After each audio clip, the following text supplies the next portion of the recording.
Analyse du 3 mai. Let's go.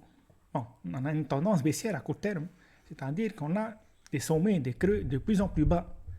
Après, ce qui est intéressant, c'est que notre zone de résistance qu'on avait précédemment a des probabilités de devenir une zone de support.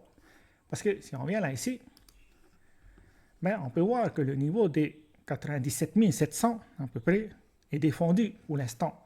C'est-à-dire qu'il y a plusieurs contrats en limite order qui sont positionnés dans cette zone, que ce sont des contrats en spot ou des contrats en futur, en contrat futur, qui se sont positionnés à l'achat pour défendre justement une zone de support qu'on a actuellement.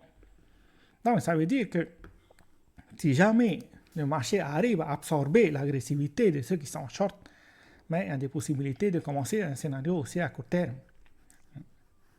Ça, c'est un des scénarios probables.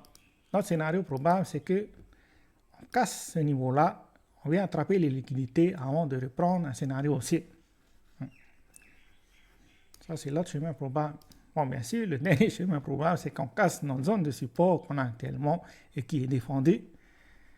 Qu'on casse ce niveau-là et qu'on va chercher notre zone de support qu'on avait précédemment.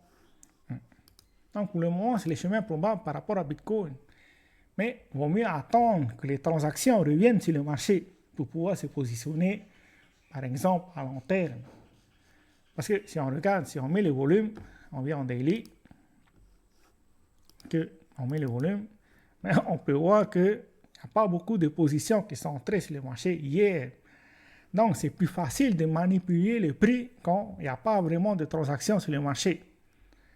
Donc, il y a toujours des probabilités qu'on ait un marché indécis. C'est pour ça qu'il vaut mieux attendre demain à partir de 11h pour prendre des positions sur le marché.